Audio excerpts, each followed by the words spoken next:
welcome to raidlore Stories. Today's lore story is going to be for one of the new legendaries added to the game, a new Sylvan Watcher called Glaicad of the Meltwater. He looks pretty neat. Like, he actually looks like a tree brought to life, right? Like, he actually looks like he's made of bark. And he does have, looks like he's got a book, he has a magical potion here, so we'll have to kind of, let's see what his lore story is about. His staff looks really cool too. I hope that his story kind of explains some of that, so let's read it together.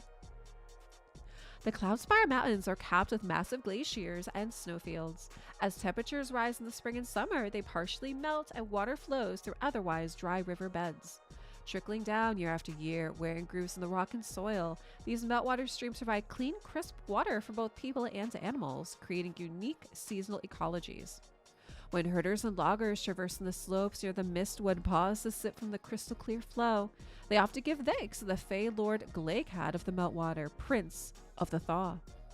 Each spring, Glaicad treads the snow-dusted ice pack lightly as a feather, leaving no traces behind, tapping it with his staff. As he does so, meltwater trickles out from beneath the glacier somewhere down the slope. Each tap is small, but together, countless meltings create rivulets that merge into ever-growing flows. His bare arms bear lupinous tattoos, which folklore claims corresponds to the streams of meltwater he engenders. The markings change over time to match the streams as they widen, meander, merge, diminish, and reshape the land. Glaicad is rarely seen, but sometimes appears before lost and freezing mountaineers. His is a harsh mercy, for he will warm the frigid limbs of fortunate souls he finds, befitting his title as Prince of the Thaw. But the comfort is small, for he only raises the temperature from freezing to minutely above. The warmest water or flesh that we abide is still bitterly cold to most folk. The Prince of the Thaw wears a gnarled wooden mask befitting his aloofness, but it was not always so. He departed his mountain fastness to join the Sylvan and their allies, battling to destroy the corrupted heart tree and stop the monstrous beast, gestated in sickly pods upon its festering limbs that served as part of its marauding army. Among these servants were half-cat, half-insect hybrids that sprayed caustic, flammable chemicals. Glaicad, trapped by a raging firestorm created by these creatures in one battle, summoned all his might to call forth and redirect the glacial meltwater. He combined dozens of smaller streams into one almighty torrent that thundered down out of the foothills and washed over the burning forest, extinguishing the blaze. His effort turned the tide of the struggle, but the flames left Glaicad's face horribly burned and irreparably scarred. Henceforth, he has worn his mask. After experiencing this horror, Glaicad felt weak and considered abandoning his role, but he was encouraged and comforted by the Arbiter herself, who offered to house his weary body in a shard instead. She would safeguard his power as Prince of the Thaw. In exchange, Glaicad vowed to use that power at her command against the forces of darkness. She, and later her servants, release Glaicad each spring so that he may visit his beloved glaciers and spawn his darling streams. Accepting the Arbiter's protection altered Glaicad's standing in the world of Fey politics, however, making a complex web of relations even more tangled.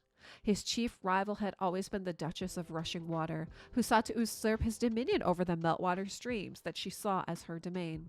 However, the power of multiple beliefs and legends about him, his still potent magical might, and the Arbiter's grace keep his lordship safe.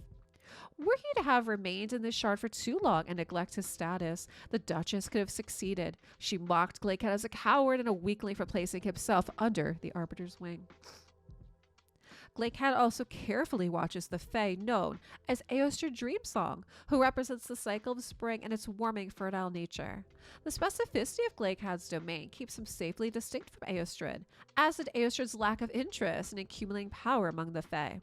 She's content to wander, and Glaicad is gratefully content to pay her cordial respects.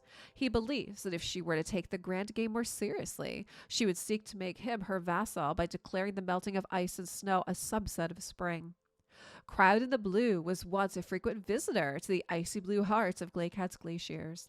The Prince of the Thaw counted him as a friend, until Crowdon's enemies began assailing the glaciers where the blue hid. To help them withstand the supernatural flames of his attackers, Crowdon reinforced the glaciers with freezing magic. Glaicad, furious that other Fae were melting his ice, yet also irked by Crowdon's presumptuous alteration of it, banished both sides of the conflict from his realm. Not for nothing are the Fae known for their fickle pride. All right, guys, what do you think of this story for Glaicad the Meltwater? I like how they actually started to kind of add in some of the other Civil Watchers, right? Like we talked about Aostrid, and we also talked about Cryodin. So I thought that was pretty good. Guys, drop me a comment down below what you think for the lore story for Glaicad, and thanks so much for watching.